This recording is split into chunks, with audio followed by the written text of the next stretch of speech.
नमस्ते सभी मेरे सब्सक्राइबर को। मेरे सब्सक्राइबर से कुछ ज़्यादा है नहीं, लेकिन जो भी इस वीडियो को सुनते हैं उनसे मैं ये अपेक्षा रखता हूँ कि वो इस वीडियो को अंत तक सुने, जो भी मिनट का मेरा वीडियो होगा, और कुछ सामान्य से मेरे विचार मैं आपके सामने साझा करूँगा। तो बने रहें राइट टिल द एंड। और हम बात करते हैं कुछ धर्म और आध्यात्मिकता की, जिस पर कि लोग हमेशा बात करते हैं।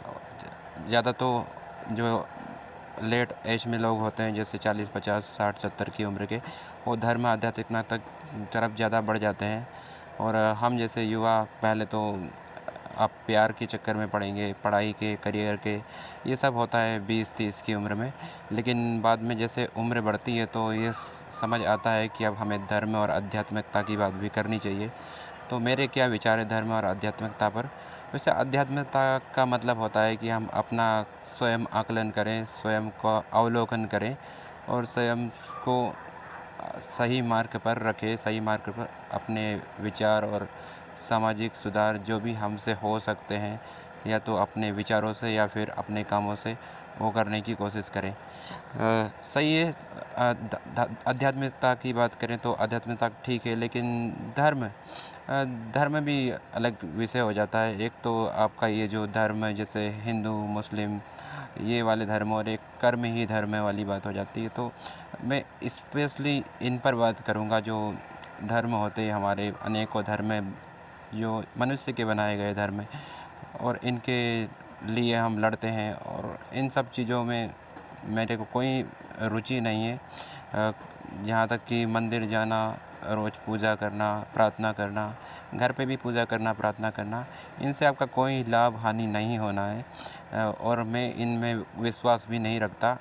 पहले थोड़ा बहुत विश्वास था, वो धीरे धीरे समय के साथ पूरी तरह दूर हो गया। अभी ऐसा कोई मेरा विश्वास भगवान के अस्तित्व पे भी नहीं है, क्योंकि भगवान आपको दिखाई नहीं देता, तो आप महसूस कर सकते हैं। आप महसूस करने को तो आप कुछ भी महसूस कर सकते हैं। इस दुनिया में जो चीज़ें मौजूद नहीं है उनको भी महसूस कर सकते हैं, और जो मौजूद है उनको तो आप देख भी सकते हैं और महसूस भी कर सकते हैं। तो इस तरह की जो बातें हैं, जो अंधविश्वास है, उस अंधविश्वास को बढ़ावा नहीं देना चाहिए। भगवान अगर नहीं है तो मतलब नहीं है। अगर भगवान आपको कहीं दिखाई देता, आपकी वास्तविक ज़िंदगी में आपको परिवर्तन दिखाता, आपकी ज़िंदगी का, आप कुछ भगवान से मांगते हो, वो पूरा होता, तो आप भगवान पर विश्वास कर सकते थे। अब मैं ये क्यों कह रहा हूँ, क्योंकि लोग ये कहते हैं कि हमने भगवान से जो मांगा वो हमें मिल गया, लेकिन एट द सेम टाइम आप कई बार भगवान से कई सारी प्रार्थनाएं करते हैं, क्या सारी पूरी होती है? नहीं होती है। तो ये सिर्फ एक कुदरत, प्रकृति का नेम है। कुछ चीज़ें आपको प्राप्त होगी, कुछ चीज़ें आपको प्राप्त नहीं होगी। ऐसे में आप कहीं पे भी एक ब्लाइंड फेथ रखते हैं, चाहे मंदिर हो या मस्जिद हो या किसी भी देवी देवता की मूर्ति हो उसमें, तो इस तरह की जो बातें हैं बिल्कुल ही मेरे को ठीक नहीं लगती। और अच्छा है भगवान के जो भजन हो गया, भगवान के जो स्थान हो गए जहाँ पर भी पूजा अर्चना की जाती है, वहाँ पे जाना, अपने आप को उसमें लीन करना, खुद का मन बहलाने वाली बात, एक आपको कुछ आस्था जैसा महसूस होता है, और आपको एक आत्मविश्वास वहाँ से मिलता है, और आपको एक अलग सकारात्मकता, खुशी महसूस होती है। तो जा सकते हो, जाने से कोई मनाही नहीं है, लेकिन आप कोई अपेक्षा रखते हो कि आपकी ज़िंदगी में कोई बड़ा परिवर्तन आ जाएगा या आपके बिगड़े हुए काम बन जाएंगे, तो ऐसा बिल्कुल ही गलत धारणा है। इस तरह की सोच आपकी है तो आपकी सोचों को आप पहले इस चीज़ से बिल्कुल ना लगाएं। या आप अगर मंदिर मस्जिद में कहीं पे भी जाते हैं तो आपके ज़िंदगी में बड़े परिवर्तन आएंगे, आपके जो भी सपने हैं वो सब पूरे होंगे, आपकी महत्वाकांक्षाएँ, आपकी भगवान आपको सहयोग करेगा पूरी करने में। ऐसा बिल्कुल ही गलत मानना और गलत समझना है। और हाल ही में एक थोड़ी सी बात कर लेते हैं मेरी काम वासना की बात। काम वासना मतलब आपकी जो यौन भावनाएं होती है। तो एक धार्मिकता और आध्यात्मिकता पर बोलने वाले गुरु हाल ही में हमारे घर पे आए थे, और वो कुछ मेरे बारे में बात कर रहे थे कि ऐसे लोग जो बिल्कुल देख नहीं सकते, तो इनको काम वासना नहीं होती, यौन भावना नहीं होती, जो कि गलत है।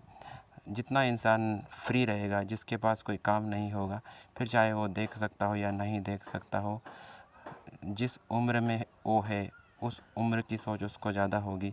अगर आप युवावस्था में हैं, 15, 20, 25, 30 की उम्र में, तो जाहिर सी बात है आपको यही सब इच्छा होने वाली है।